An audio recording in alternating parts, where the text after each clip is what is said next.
much for being here today and to answer our request for a press conference. We are a group of MEPs, a small group of MEPs right now. Many others were not here today due to the circumstances that we're facing right now. Many of us are joining online. Other of us are supporting us, from their homes. And the reason why we wanted to call this press conference today is to raise serious concerns about the fact, about the discussion that is currently going on in the Parliament, that us as MEPs, our staff members, and the staff that is working for the Parliament will not be able to enter, apparently soon, the premises unless they have a green certificate. And this is raising a lot of concerns to many of us as MEPs, to many of our staff members, and to many of the workers that are working for the European Parliament. So I'm here today with my colleagues. On my left is our colleague Christine Anderson from Germany. Further to the left, our colleague Francesca Donato from Italy, and to my right, my colleague Ivan Sinčić from Croatia. We are from different political groups. We have other members from the left to the right spectrum of the political groups that are all concerned about this problem, about this issue, that the basic fundamental rights of us, of our assistants, I say, of the staff members, and nevertheless of the European citizens are deeply under threat right now. And before I go any further, I would say what I personally have to say. I want to introduce my colleague, Christine Anderson. I know she had different positions, tough positions on this issue, and I would like her to express them. Thank you. Ja, vielen Dank. Thank you very much. The main problem, in my view, in connection with this COVID crisis is that civic rights are being increasingly curtailed, and it's not clear why citizens would go along with this. One of the reasons might be, and this is one of the disadvantages of free democratic societies, that you always reach a point at which you believe that democracy and the rule of law and freedom are somehow God-given, that they've always been there and that they will survive. Whereas in actual fact, these are rights that have to be battled for, and that is why we have to do more to fight for this right to freedom, and that is why these fundamental principles which are anchored in the basic law, in the constitution in Germany, should not be viewed as privileges which are given by the government and can then be withdrawn. And I am unequivocal about the fact that I am not fearful of COVID at all. What I am worried about are the kinds of governments which exploit this crisis in order to curb civic freedoms and to grant certain privileges or not, as the case may be. What we stand for in Europe is freedom, democracy, and the rule of law. And there can be no reason for those rights being curtailed by governments. That is the real problem here. That is a problem we need to deal with. Make it clear to the people of Europe that they should not tolerate this for a moment longer. Thank you. Francesca? Thank you very much to you all. It's very important for me to be here today. I think that all that my colleague Christine has said is really important. We have a really terrible situation in Europe today because, as she said, human rights are not respected. We have the European Charter of Human Rights, which has the full value of a treaty and should be taken into account by all national governments while writing their laws. But in fact, it's obliterated today because fundamental human rights, such as human right to individual freedom, to employment, equality, education, health, free expression of thought, are seriously violated. And all over Europe, peaceful protests are violently repressed. So we had in Europe, the European Union and the European Parliament introduced a COVID certificate just to facilitate movement between member states and with the purpose to avoid any discrimination against not vaccinated people. But whereas the Italian government and other national governments in Europe have introduced a compulsory COVID certificate for every social activity, such as entering public premises or traveling inside the countries, or for, in Italy, just also employment, university education, and so on. They just make a big discrimination between vaccinated people and unvaccinated, because we have the introduction of an absolute presumption of infectivity for non-vaccinated people and of non-infectivity for vaccinated people that are both scientifically unfounded. And so we are forcing citizens to receive invasive and risky health treatment, because the informed consent that citizens are obliged to sign to receive the vaccines is not free. It's a constrained consent. So even when people have medical contraindications for receiving vaccines, they are obliged to do that. They are forced to do it because they would lose the job, would lose their fundamental rights if they don't. And when these people have adverse effects, even very severe adverse effects, they don't receive any free assistance. Even the reports of adverse effects are very rare. So the data of adverse effects that we can read on papers are just underestimated. So we have a medical issue which has turned into a democratic issue. We must today, I think, all stand for the defense of human rights in Europe. And we must do it all together, and we must do it now. We can't wait any longer, because a lot of people are suffering, are losing their jobs. A lot of families are losing their right to have money to live. And this involves not only national citizens, such as Italians or French people, but also foreign ones who work and live in other countries in the European Union, where the right of establishment for workers and the right of circulation is one of the founding rights of the European unity and the European Union.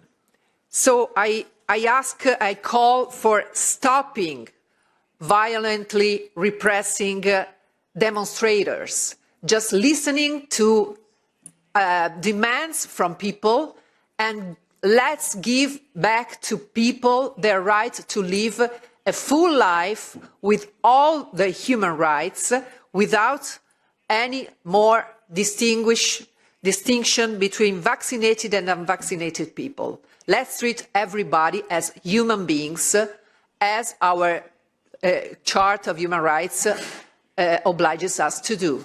Thank you. Thank you, Francesca. Ivan, you have the floor. Thank you very much. Thank you all for coming.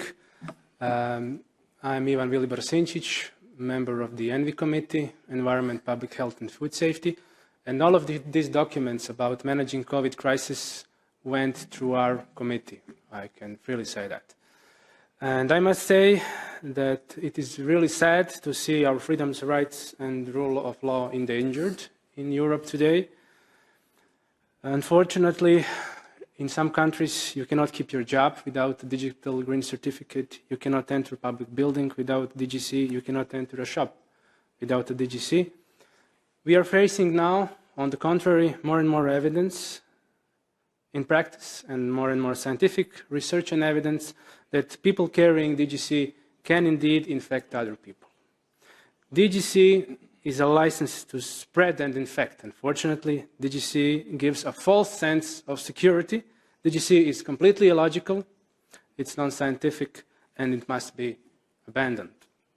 I fully support the staff of the European Parliament in their positions, the positions of non-discrimination, non-segregation, the freedom to come to the workplace. This is their workplace, along with us, the MEPs. The implementation of proportional and adequate sanitary measures, the vaccine not being compulsory. 100% teleworking offered for vulnerable staff, free and informed consent, as my colleague said, which are prescribed with various international documents from Oviedo Convention, Nuremberg Code, resolutions of Council of Europe. We have Council of Europe right there, a few meters from this Parliament building. Free and informed consent, a right which belongs to individual freedoms to decide whether or not to say yes or no to a medical act of any kind, medical treatment of any kind. A message to the staff is simple. You're not alone, and fight for your rights, and we are fighting along with you. Thank you. Thank you, Ivan. I want to quote something precisely from the regulation that was voted a few months ago that imposed all across Europe this green certificate. The paragraph 46 of that regulation states the following, and I quote, "This regulation respects the fundamental rights and observes the principles recognized in particular by the Charter of Fundamental Rights, including the right to respect for private life and family life, the right to the protection of personal data, the right to equality before the law and non-discrimination, the right to free movement, and the right to an effective remedy. Member States should comply with the Charter when implementing this regulation." This is what was stated in this regulation, and this is what was voted, and what was agreed out of the trialogue. Well, if we look now, a few months after this green certificate was imposed in the European Union, we see exactly the opposite. All these rights that allegedly were supposed to be protected by this regulation are actually violated right now. People cannot work anymore, and they live under the threat of losing their jobs and their livelihoods if they are not having this certificate. I have a colleague here from Italy. We have about 1 million and a few 100,000 Romanians in Italy, many more Polish, many more Bulgarians and other people from Eastern Europe. They are all citizens of this European Union with equal rights. I have to tell you that in the past few weeks, I'm bombarded with petitions from people in Italy, from people in France, from people in Spain, concerned that they will be losing their jobs if they don't have this green certificate. The problem is many of these people already had COVID-19. They have proof that they have the antibodies, the natural antibodies, and nobody cares. They are forced to do or to be exposed, for example, or to take a medical product that, for various reasons, they don't want to take it. If they don't do it, they will lose their jobs. So our concern is this the type of European Union that we want to build, that we want to accept? Is this the European Union, as it is stated in the Treaty of the European Union, that this union is a space of freedom? Do we still have that freedom anymore or not? So we were some of the people, I would say, that raised these concerns during the debates in the plenary when this green certificate was debated. At that point, our voice was in a minority, and it's proven by the votes. The problem now is more and more people in Europe are affected by the decision made even by this House. You've seen the protests in Italy and in many other countries. Unbelievably, I'm coming from a former communist country. We haven't had a protest for liberty since the fall of communism.